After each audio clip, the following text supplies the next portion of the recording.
सुन लो, औरत सिर्फ अपने शौहर की इताअत और फर्मा बरदारी करने के लिए पैदा की गई है, इसमें कमी बर्दाश्त नहीं की जा सकती है। इसीलिए अल्लाह के नबी सल्लल्लाहु अलैहि वसल्लम ने फरमा दिया है, और थोड़ी देर के लिए मुझे माफ़ करना कि मौलाना जर्जीस साहब इस तरीके की बातें क्यों कर रहे हैं। अल्लाह के रसूल ने इसीलिए इशारा किया है, आए ख्वातीन, आए लेडीज़, आए औरतों, तुम्हारा शौहर थका हुआ, मांदा हुआ, परेशान हाल, बिजनेस करके मजदूरी करके जब थका हुआ घर में आता है तो औरत की जिम्मेदारी होती है कि वो अपने थके हुए शौहर का खुलकर इस्तेमाल करे। जैसी दरवाजे पर दरवाज़ा खोलने जाए तो मुस्कुराते हुए उसका दीदार करे। यहाँ होता उल्टा है, औरत बेचारा, आदमी दिन भर बेचारा काम करके आया और जैसी घर में घुसा बीवी ने अपनी दास्तान सुनाना शुरू कर दी। प्लग खराब हो गया बिजली का, पंखा नहीं चल रहा है, मोटर फूक गया। अरे अल्लाह की बंदी, ये बात थोड़ी देर में भी कह सकती थी। तेरा शौहर घर में आया है, वो तेरा शौहर है, बिजली मैकेनिक नहीं है जो बिजली संभालेगा। आते ही अब आए, कब से बिजली खराब है, उसका मूड खराब हो गया। कम वक्त में तो दिन भर का थका हुआ आया हूं। बहुत सी औरतें शिकायत करती हैं, मेरा शौहर 12 बजे रात में घर में आता है, पता नहीं कहाँ बैठा रहता है, 1 बजे घर में आता है। मेरी बहनों, एक बात तुम्हें बताता हूँ, सुनो। अगर तुम घर में अच्छे कपड़े पहनकर नहीं रहती हो, बन संवर कर नहीं रहती हो, साफ लहजे में कह दूं कि परफ्यूम और खुशबू लगाकर मेकअप करके घर में तुम नहीं रहती हो, तो फिर तुम्हें ये शिकायत करने का कोई हक नहीं है कि मेरा शौहर 12 बजे घर में आता है, 1 बजे घर में आता है।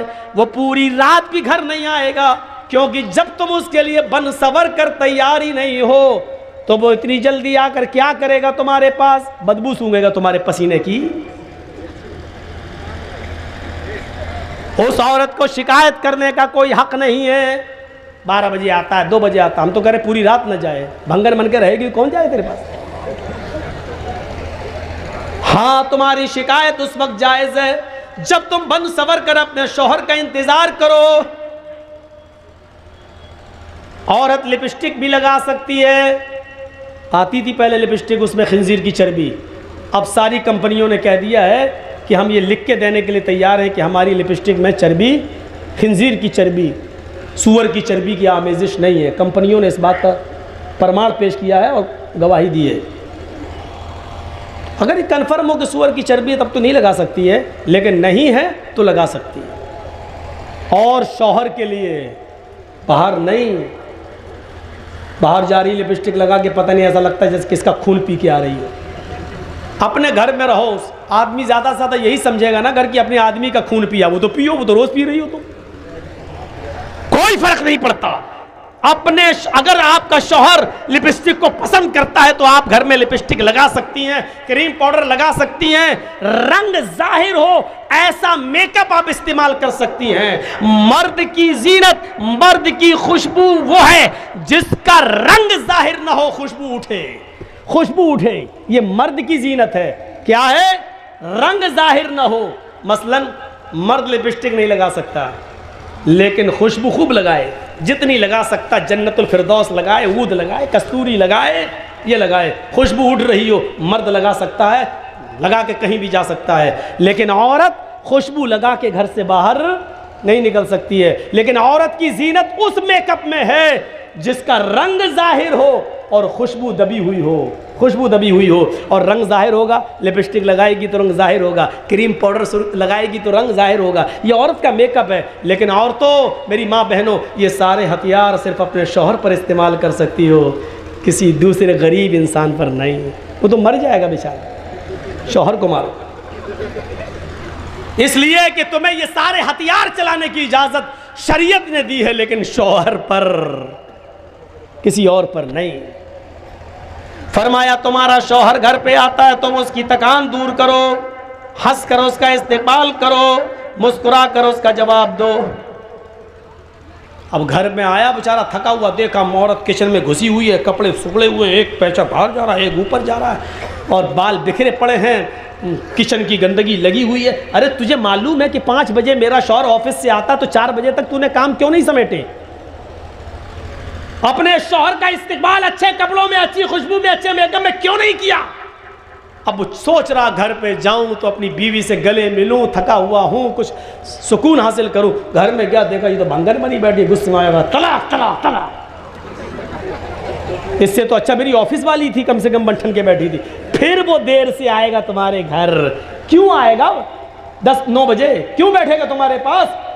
घर में आता तुम भंगन बन के रहती हो, तो फिर ऑफिस वाली ही को ना पसंद करेगा। मैं ये नहीं कह रहा हूं कि वो जायज है, वो गलत कर रहा है, लेकिन उससे ज्यादा गलत तुम कर रही हो, क्योंकि तुम उसकी बीवी होकर उसको अपने जिस्म से रोक रही हो और फायदा उठाने का मौका नहीं देती हो। इसलिए फरमाया कि अगर औरत को बच्चा भी हो रहा हो और वो ऊंटनी के ऊपर बैठी हो, ज़चकी के वक्त, बच्चे की पैदाइश के वक्त औरत को एक ऊंटनी पे बिठाया जाता था अरब के अंदर, ताकि आसानी से डिलीवरी हो जाए, आसानी से बच्चा पैदा हो जाए। फरमाया अल्लाह के नबी ने, अगर तुम उस ऊंटनी पर भी बैठी हुई हो और तुम्हारे बच्चे का डिलीवरी का वक्त करीब हो और इस हाल में तुम्हें तुम्हारा शौहर हम बिस्तरी के लिए तुम्हें बुलाए, तुमसे वो ये चाहे कि हम अपनी बीवी से फायदा हासिल करें, तो आए औरत, तुझे उस वक्त भी अपने शौहर के पास जाना पड़ेगा, इसलिए कि उसके दिल में लगी हुई आग को तेरे अलावा कोई बुझा नहीं सकता है। अगर उसके दिल की आग को तूने नहीं बुझाया तो तेरा शौहर गलत काम में पड़ सकता है, इधर उधर जा सकता है, उसके खिरमन में आग लग सकती है, वो गलत रास्ते पर जा सकता है। फरमाया कि औरत को इस हाल में भी अपने शौहर के पास आना पड़ेगा और इस पोजीशन में भी वो अपने शौहर को अपने जिस्म से नहीं रोक सकती हो। सुन लो, अल्लाह के नबी फरमाते हैं, अगर तुम चूल्हे पर भी बैठी हो, रोटियां पका रही हो, आग जल रही हो, रोटी जलती है तो जल जाने दो। अगर तुम्हारा शौहर तुम्हें बुलाता है कि तुमसे कुछ फायदा हासिल करे, तो तुम चूल्हे को छोड़कर, रोटियां पकाना छोड़कर अपने शौहर के पास जाओगी, उसके अरमान को पूरा करोगी, उसके दिल के मकसद को पूरा करोगी। इसमें ना नू नहीं होना चाहिए। मेरी माँ बहनों, ये तुम्हारा घर बनाने के लिए मोहम्मद रसूलुल्लाह ने इस हद तक इजाजत दी है, इस हद तक हुक्म दिया है औरतों को, ताकि तुम्हारा भी घर बना रहे और उसका भी घर बना रहे और वो दूसरी तरफ न भटकता। शौहर की इताअत और फर्मा बरदारी हर हाल में जरूरी है। यहां तो शौहर की इताअत होती है, शौहर की। अल्लाह के रसूल अपनी बीवी की तारीफ कर रहे हैं, आयशा सिद्दीक़ा की, तो आयशा भी तारीफ कर रही हैं। और इधर तो हाल ये होता है कि औरतें जल्दी तारीफ करती नहीं है शौहर की। जिंदगी भर नाजो नेमतों से पालता रहा हो, एक मर्तबा उसकी आप मर्जी के खिलाफ काम कर दीजिए, या एक मर्तबा थोड़ा सा उसको पैसा वैसा कम मिल जाए, तो क्या कहेगी, जिंदगी में कभी सुकून मिला है तुम्हारे घर? पूरी जिंदगी पे पानी फेर देगी आपकी, पूरी जिंदगी में पानी फेर देगी, पूरी जिंदगी में। सुना हो किस्सा, एक पीर साहब थे, उनकी बीवी उनको पीर ही नहीं मानती थी। भक्त तेरे जैसे 336 पीर रोज देखती हूँ भक्त। एक बार उस औरत ने देखा कि आसमान पर एक पीर साहब उड़ रहे हैं, मुसल्ला हवा में बिछा हुआ है और उस पर खड़े होकर नमाज पढ़ते हुए जा रहे हैं। तो औरत ने अपने शौहर से कहा, एक तुम पीर बने फिरते हो, आज मैंने पीर देखा है। देखा है? कहाँ? आसमान में। कैसे देखा? का मुसल्ला बिछाया था। अच्छा, हवा में उड़ रहा था। बीवी ने कहा, हाँ तुम्हें कैसे मालूम? नमाज पढ़ रहा था ना। हाँ, हवा में उड़ रहा था ना। हाँ, वो मैं ही तो था। उसका शौहर बोला, वो मैं ही तो था। बीवी झट से कहती, हाँ मुझे लगा कि तुम थे। कहा क्यों? कहा इसीलिए तो टेढ़े टेढ़े उड़ रहे थे, उड़ना नहीं आ रहा था तुम्हें, फिर कभी निकाल दी। अभी तक उसकी तारीफ कर रही थी, जब सुना कि ये कह रहा कि वो मैं ही तो था, तो कह दी तभी तो टेढ़े टेढ़े उड़ रहे थे। और एक मुरीद ने अपने पीर को ख्वाब में देखा कि जन्नत में घूम रहे हैं, 70-70 हूरों के बीच में बैठे हुए हैं। हमारे पीर साहब जन्नत के शहद और दूध की नहरों में गोते लगा रहे हैं। सुबह आँख खुली उनकी, कहने लगे अपने पीर साहब को जाके खुशखबरी सुना दूँ कि अरे तुम तो जन्नती आदमी हो। जैसे ही पीर साहब गए, पीर साहब के घर मुरीद गया, उसने दरवाजे को दस्तक दी तो क्या देख रहा, अंदर आवाज़ें आ रही हैं, तड़ा तड़ तड़ा तड़। उसने झांक के देखा शायद पीर साहब पिट रहे हैं। उसने सुराख से ऐसी झांक के देखा तो क्या देखता है कि पीर साहब की बीवी झाड़ू से पीट रही है पीर को। वो कहता अरे यार ये क्या हो गया, मैंने तो ख्वाब में देखा है कि पीर साहब जन्नत में घूम रहे हैं, 70-70 हूरों के बीच में बैठे हुए हैं, यहाँ तो एक नहीं संभल रही इनसे। ये बेचारा जाने लगा, पीर साहब दरवाज़ा खोलते हैं, कहाँ जा रहे हो? मैं जा रहा हूँ घर। इधर आओ। क्यों आए थे? अरे कुछ नहीं यार, आया था बहुत बड़ी खुशखबरी सुनाने, लेकिन अगर मूड ख़राब हो गया मेरा, मैं जा रहा हूँ। कहा क्या हुआ? अरे क्या क्या हुआ यार, अरे बताओ ना क्या हुआ, क्या परेशानी थी? अरे कुछ नहीं पीर साहब, रात में मैंने ख्वाब में देखा था कि 70-70 हूरों के बगल में आप बैठे, वो इधर से बोसा ले रही है, वो इधर से पकड़ रही है, और आप मस्त हैं, दूध की और शहद की नहरों में गोते लगा रहे हैं, जन्नत की नेमतों से मुस्तफीद हो रहे हैं। मैंने सोचा कि आपको खुशखबरी सुना दूं, यहाँ देख रहा हूँ कि आप झाड़ू से पिट रहे हैं अपनी, इतना बुरा हाल आपका। तो पीर साहब हार मानने वाले कब हैं? पीर साहब ने कहा मेरे मुरीद, तुमने ख्वाब तो बिल्कुल सही देखा, ख्वाब में मैं ही था। खाक तुम थे, यहाँ झाड़ू से पिट रहे हो मैं था। अरे सुनो तो पहले, तुमने ख्वाब में जो मुझे देखा जन्नत में, वो बिल्कुल सही देखा, वो अल्लाह ने मुझे ही को जन्नत दी है, लेकिन वो जन्नत मिली कैसे वो तुम्हें मालूम है? कहा मैं क्या जानूं? कहा अपनी बीवी के हाथ से रोज झाड़ू से पिटता हूं और उसी पर सब्र करता हूं, इस सब्र के बदले में अल्लाह ने मुझे जन्नत दी है।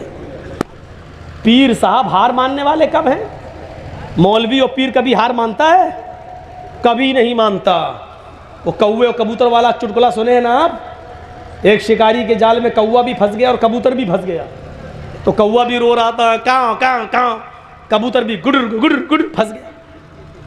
तो कौवे को गुस्सा आया, कौवे ने कहा चुप, गुडर गो करते करते कान पका दिए मेरे। तो कबूतर बोला तू भी तो कांव कांव कांव कांव कर रहा है, तूने तो मेरे कान पका दिए। तो कौवा बोला बे मैं तो इसलिए रो रहा हूं कि कबूतर बोला अरे मैं तो इसलिए रो रहा हूं कि मैं तो हलाल हूं, और ये शिकारी मुझे जाल से निकालेगा और काट के ज़िबा करके खा जाएगा, मुझे तो कटना ही कटना है, इसलिए मैं रो रहा हूं। तूने कांव कांव कांव कांव करके मेरे कान काय पका दिए, चुप। कौवा बोला मैं तुमसे ज्यादा परेशान हूं। कबूतर बोला मुझसे ज्यादा परेशान हो? अरे तू तो हराम है, तू ये तो जाल से निकाल के उड़ा देगा शिकारी, तेरा क्या करेगा? या पिंजरे में बंद कर देगा तो खाना पानी देगा, तू कटेगा थोड़ी, हमें तो कटना है। कौवा बोला चुप, कटना है। ये जाल किसी जाहिल का नहीं है जिसमें हम फंसे हैं, ये एक मौलवी साहब का जाल है जिसमें